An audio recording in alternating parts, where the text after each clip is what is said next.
Queridos amigos, queridos irmãos, o nosso bom dia de muita paz a todos. Vamos tratar hoje do assunto a vocação. Iniciamos com a seguinte pergunta: vocação, efeito ou causa? A vocação é um resultado, uma consequência ou é uma obra do acaso? A vocação é uma conquista e daí depende do nosso mérito, ou é uma graça, algo que Deus concede a alguns em detrimento de outros, sem que nós tenhamos o mérito? Esse termo vocação vem do latim vocatione, e no nosso dicionário constam os seguintes significados: escolha, chamamento, predestinação, tendência, disposição, pendor, ou ainda por extensão, talento, aptidão. Nós gostaríamos de iniciar com a obra O Céu e o Inferno, obra esta que neste ano completará 150 anos da sua publicação, onde Allan Kardec, na primeira parte, quando trata da impossibilidade material das penas eternas, nos convida ao seguinte raciocínio lógico: se podemos nós duvidar do progresso, vendo a variedade enorme de aptidões morais e intelectuais existentes sobre a terra, desde o selvagem até o homem civilizado. Se admitirmos que o progresso não seja das próprias almas, forçosamente teremos que admitir que Deus criou almas em todos os graus de adiantamento, segundo os tempos e os lugares, favorecendo umas e destinando outras à perpétua inferioridade, o que seria incompatível com a sua justiça, justiça essa que, aliás, deve ser igual para todas as criaturas. É incontestável, nos fala o codificador, que a alma atrasada moral e intelectualmente, como a dos povos bárbaros, por exemplo, não possa ter os mesmos elementos de felicidade, as mesmas aptidões para gozar dos esplendores do infinito, como a alma cujas faculdades estão largamente desenvolvidas. Se, portanto, estas almas não progredirem, as almas dos povos bárbaros, não podem, em condições mais favoráveis, gozar na eternidade senão de uma felicidade, por assim dizer, negativa. Para estar de acordo com a rigorosa justiça, chegaremos, pois, à conclusão de que as almas mais adiantadas de hoje são as atrasadas de outro tempo, com progressos posteriormente realizados. Mas aqui, nos diz Allan Kardec, atingimos a questão magna da pluralidade das existências, ou como nós chamamos da reencarnação, como meio único e racional para resolver essa dificuldade. E poderíamos ainda acrescentar a esse raciocínio um outro que consta na obra Gênese, quando o codificador trata dos homens de gênio. E nos diz assim na obra Gênese, no seu capítulo 1: todos os povos, sem exceção, tiveram homens de gênio, surgidos em diversas épocas, para dar-lhes impulso e tirar-lhes da inércia. Que seria da humanidade sem a revelação dos homens de gênio, que aparecem de tempos em tempos. E pergunta a ele: mas quem são esses homens de gênio? E por que são considerados homens de gênio? De onde vieram? Que é feito deles? Pertencem realmente à humanidade, pois, assim como todos nós, nascem, vivem e morrem. Onde, porém, adquiriram esses conhecimentos que não puderam aprender durante essa vida? Dir-se-á com os materialistas que o acaso lhes deu a matéria cerebral em maior quantidade e melhor qualidade. Neste caso, não teriam mais mérito que um legume maior e mais saboroso do que outro. Dir-se-á com certos espiritualistas que Deus lhes deu uma alma mais favorecida que a do comum dos homens. Suposição igualmente ilógica, pois que taxaria Deus de parcial. Novamente, a única solução racional para este problema está na pré-existência da alma e na pluralidade das vidas. Ou seja, sem nós partirmos do princípio da imortalidade e da pluralidade das existências ou da reencarnação, nós não conseguimos uma explicação lógica e racional para estas questões, para essas dificuldades, para esses problemas, sem que nós tenhamos que taxar Deus de parcial, Deus de injusto, Deus que favorece alguns em detrimento de outros. Mas nós queremos também trazer aqui o livro O Consolador, livro que foi ditado pelo benfeitor Emmanuel, respondendo às diversas questões que foram feitas pelo médium Francisco Cândido Xavier.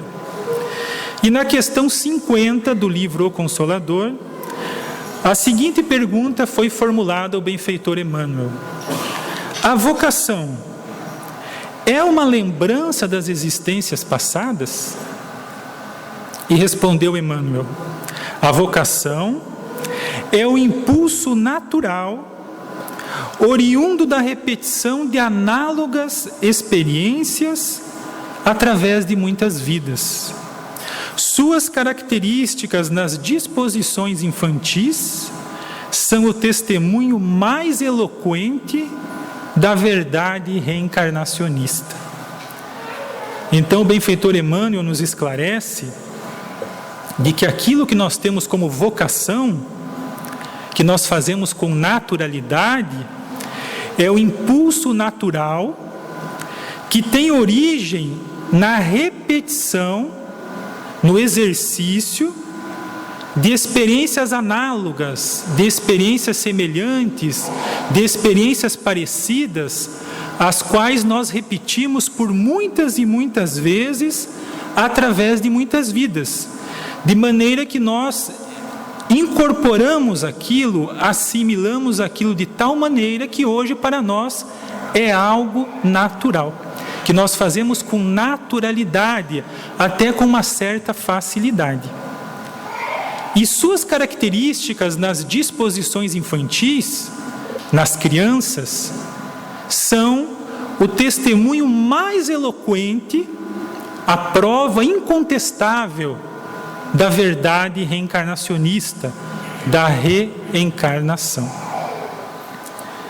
Também gostaríamos de trazer aqui, argumentando um pouco mais nesse sentido, um trecho do texto A Genialidade e a Reencarnação, que consta na redação do Momento Espírita, onde eles nos contam o diálogo entre o jovem médico e o compositor Mozart.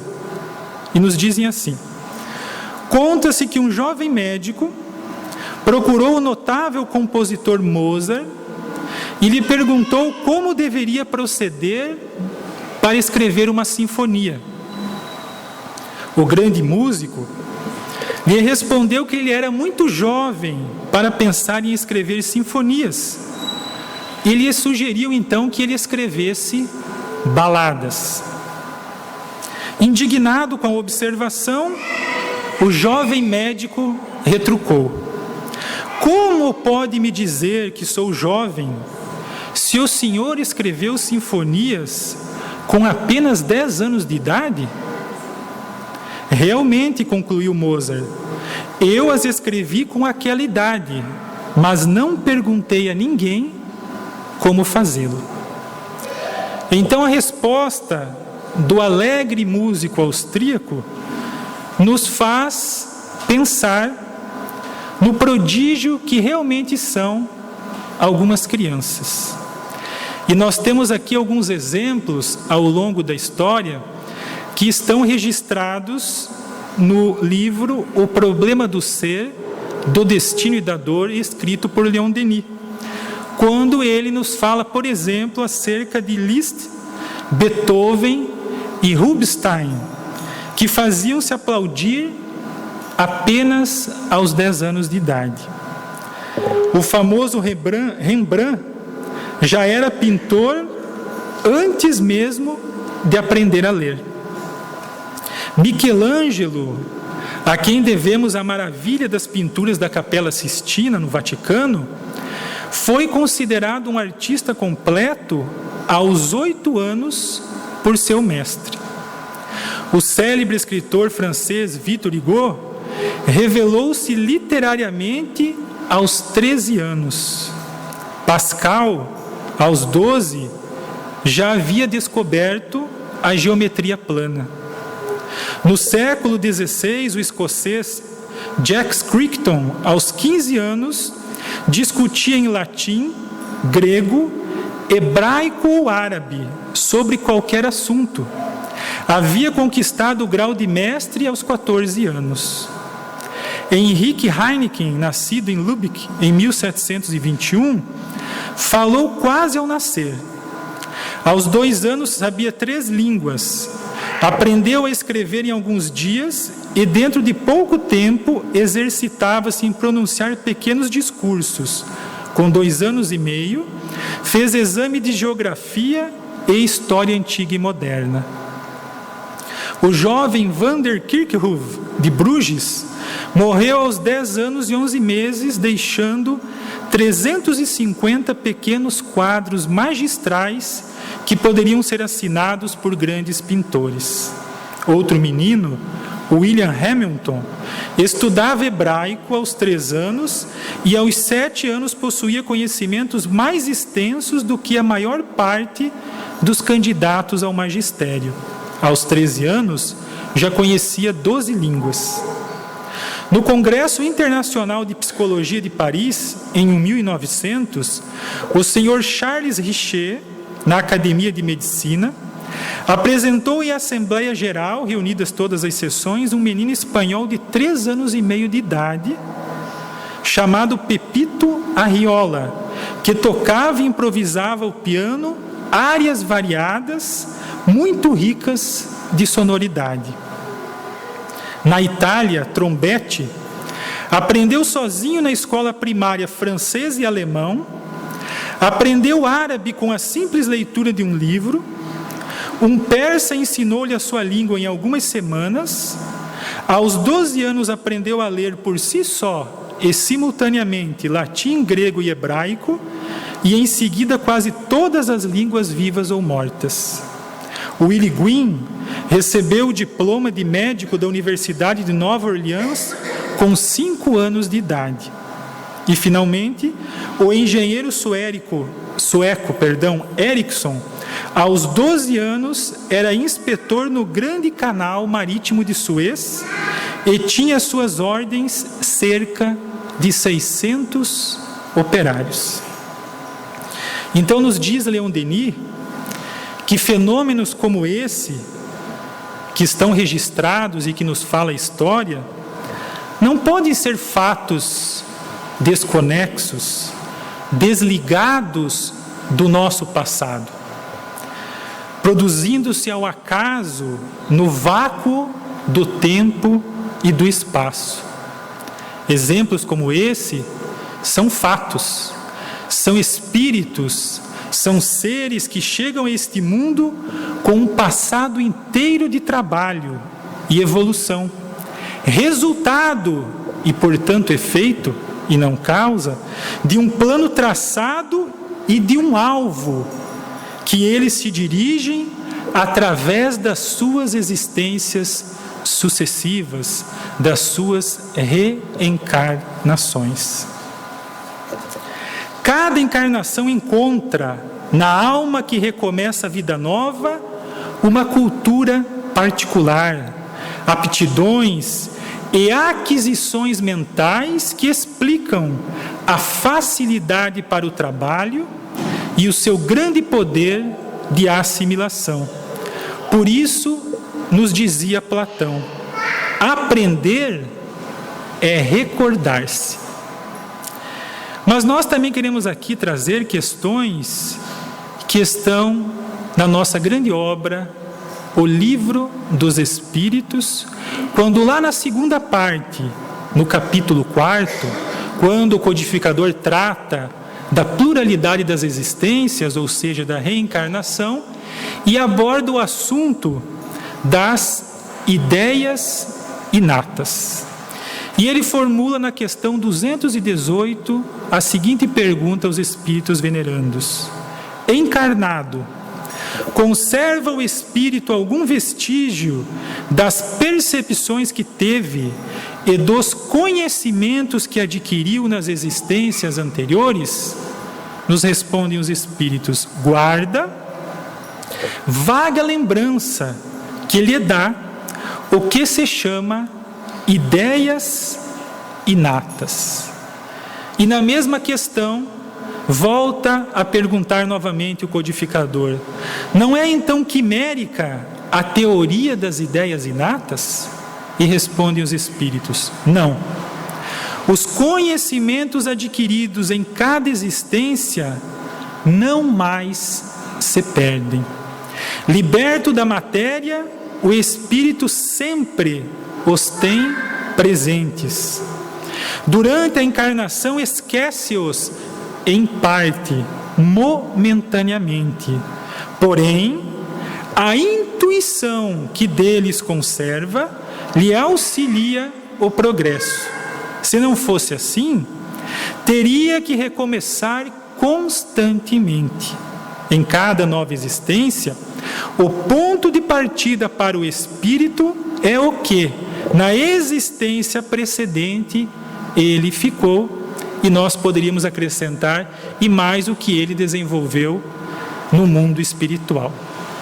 Então vejamos, aquilo que nós conquistamos é um patrimônio nosso, intransferível, indelével, que ninguém poderá subtrair de nós. E o progresso, ele acontece continuamente. Aquilo que nós adquirimos em conhecimento numa existência anterior, nunca mais se perde.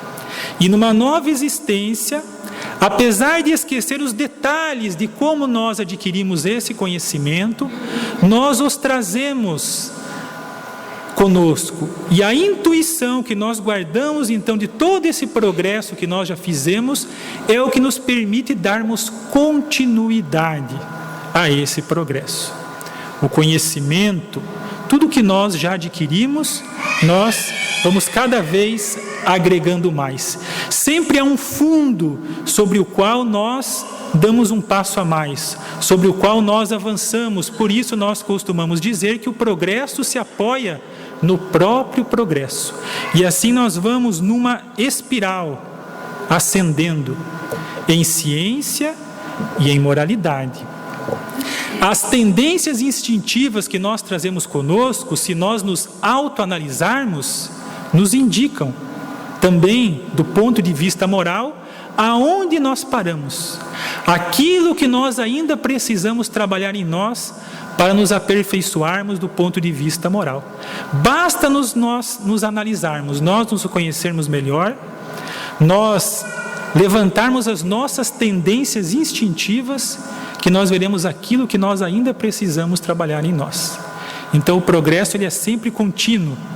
gradativo, nós sempre vamos agregando sobre aquilo que nós já conquistamos.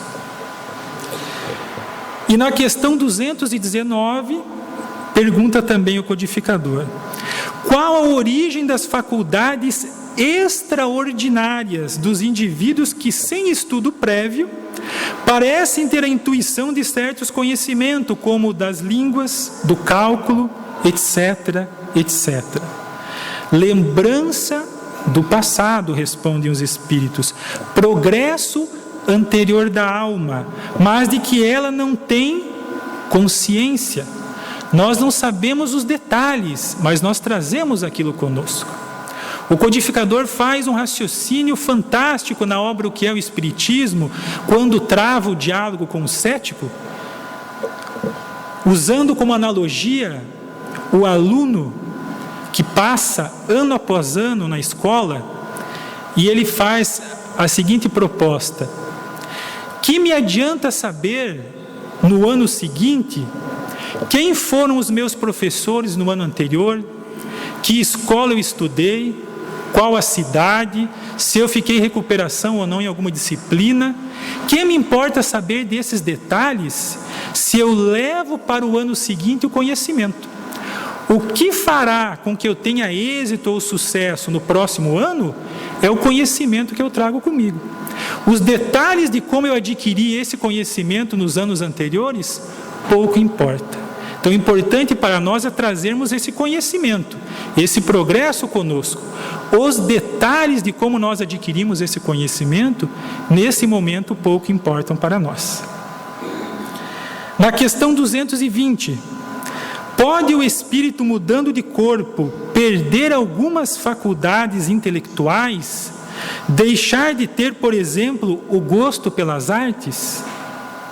Resposta dos espíritos: sim, desde que conspurcou a sua inteligência ou a utilizou mal. Então, se nós utilizarmos mal a nossa inteligência, as nossas faculdades, pode ser que numa determinada existência essas faculdades sejam neutralizadas temporariamente.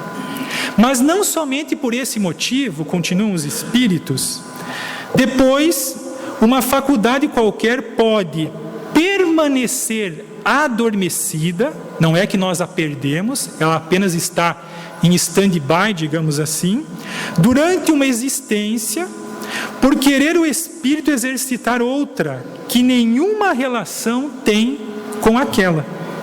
Esta então fica em estado latente para reaparecer mais tarde. Então pode ser que uma determinada faculdade, numa existência, fique adormecida por uma questão de um planejamento reencarnatório, onde nós desejamos desenvolver mais outras faculdades que não guardam relação com aquela. Ou porque nós fizemos um mau uso da nossa inteligência ou dessa faculdade, e aí numa existência isso fica bloqueado temporariamente. Mas no momento que nós retornamos ao mundo espiritual, isso faz parte de nós, e ninguém poderá subtrair ou retirar isso que nós conquistamos.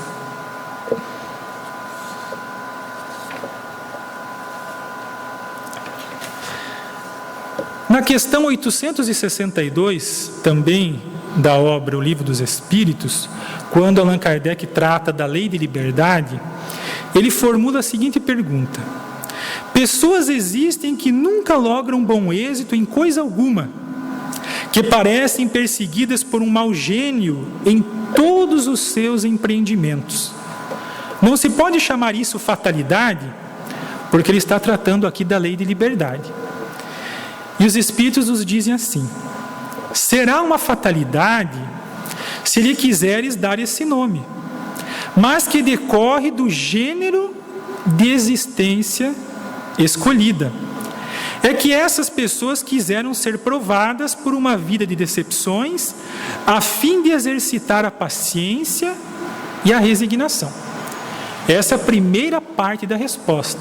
Então, muitas vezes, aqueles de nós que tudo que tentamos, nós nunca temos êxito, pode ser que isso tenha a ver com um gênero de provações que nós mesmos escolhemos antes de reencarnar, a fim de que nós pudéssemos exercitar a nossa paciência, a nossa resignação. A primeira parte da resposta é essa. E aí os Espíritos continuam: entretanto, não creais seja absoluta essa fatalidade. Resulta muitas vezes do caminho falso que tais pessoas tomaram, em discordância com suas inteligências e com suas aptidões, que é o objeto do nosso estudo, né? A vocação, as nossas aptidões. Quase sempre obteria êxito se só tentasse o que estivesse em relação com as suas faculdades. O que o perde são o seu amor próprio e a sua ambição, que o desviam da senda que lhe é própria e o fazem considerar vocação o que não passa de desejo de satisfazer a certas paixões. Então nós poderíamos evitar uma série de desgostos, de infelicidade, de sofrimento, se nós seguíssemos a senda, o caminho que a própria natureza nos direciona, por estar de conformidade com as nossas aptidões, com as nossas habilidades, com a nossa vocação. Mas nós às vezes queremos buscar coisas para satisfazer a nossa ambição, o nosso amor próprio. Eu gostaria de seguir determinada profissão porque aquilo me dá status, aquilo me dá dinheiro, e não porque aquilo está de conformidade com as habilidades, com as aptidões, com a vocação que eu possuo. Tanto que Allan Kardec nos diz, na questão 812, quando trata da lei de igualdade, que o verdadeiro bem-estar consiste em cada um empregar o seu tempo como lhe apraza e não na execução de trabalhos pelos quais nenhum gosto sente. A pessoa vai para aquela profissão porque tem status, porque dá dinheiro, mas não tem aptidão, não sente prazer, não tem gosto para fazer aquilo que está fazendo. Como cada um tem aptidões diferentes, nenhum trabalho útil ficaria por fazer. Em tudo existe equilíbrio, nos falam os Espíritos. Uma outra questão que nós queremos também acrescentar, a questão 928, quando o codificador fala sobre a felicidade e a infelicidade relativas, pois que a felicidade verdadeira não é deste mundo, como nos asseveram os Espíritos, na questão 928 ele pergunta: evidentemente, por meio das especialidades, das aptidões naturais, Deus indica a nossa vocação neste mundo. Muitos dos nossos males não advirão de não seguirmos essa vocação? Respondem os Espíritos: assim é, de fato. E muitas vezes são os pais que, por orgulho ou avareza, desviam seus filhos da senda que a natureza lhes traçou, comprometendo-lhes a felicidade por efeito desse desvio. Responderão por ele.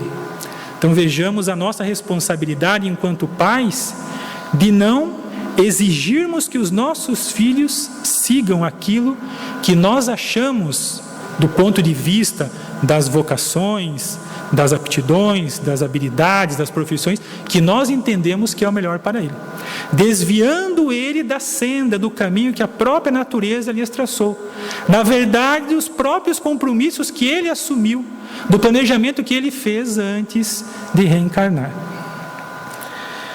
E um último item que nós queremos aqui analisar, através das observações de Leon Denis com relação à vocação, é quando ele fala, ele nos esclarece, nos explica, que essa questão da vocação, das aptidões, das habilidades que nós trazemos, não tem nada a ver com a hereditariedade e muito menos com a mediunidade. Realmente é uma conquista do espírito imortal. E ele faz o seguinte raciocínio lógico, ele nos diz assim: o gênio, porque aqui ele está tratando das crianças prodígio, dos homens de gênio, ele nos diz que o gênio não se explica pela hereditariedade, muito menos pelas condições do meio. A maior parte dos homens célebres teve ascendentes de inteligência medíocre e a sua descendência foi-lhes notoriamente inferior. E também não se explica pela mediunidade, apesar de que o gênio deve muito à inspiração, e que a inspiração é também uma das formas de mediunidade, mas o médium, ele não pode exercer sua faculdade a cada momento, em qualquer lugar, sem um ambiente adequado, sem condições favoráveis. São precisas muitas vezes condições específicas, difíceis às vezes de reunir. Ao passo que as crianças prodígio, os homens de gênio, podem utilizar seus talentos a cada passo, constantemente, em qualquer lugar, da maneira que eles queiram. Então nós caminhamos para as nossas considerações finais, respondendo àquela pergunta inicial que nós fizemos: vocação, efeito ou causa? Sem sombra de dúvidas, nós respondemos que a vocação é um efeito. As predisposições nativas, o talento, o gênio, são construções da alma, do ser imortal. São consequências, são o resultado do progresso realizado. O homem de gênio é um espírito que tem vivido mais tempo, que por conseguinte adquiriu e progrediu mais do que aqueles que estão menos adiantados do que ele.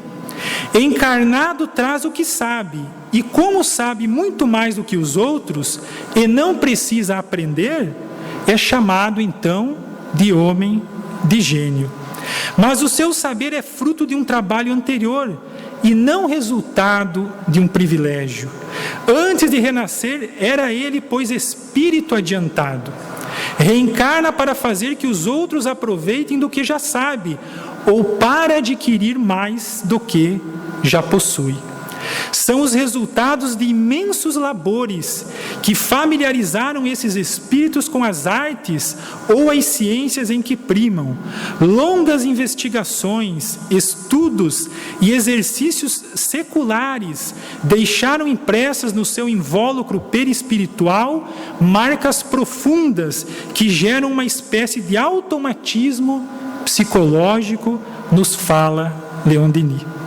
Daí a importância, então, de nós estarmos atentos às nossas aptidões, às nossas habilidades, à nossa vocação, que são a senda, o caminho que a natureza nos assinala como aquele que nós devemos seguir para a nossa própria felicidade.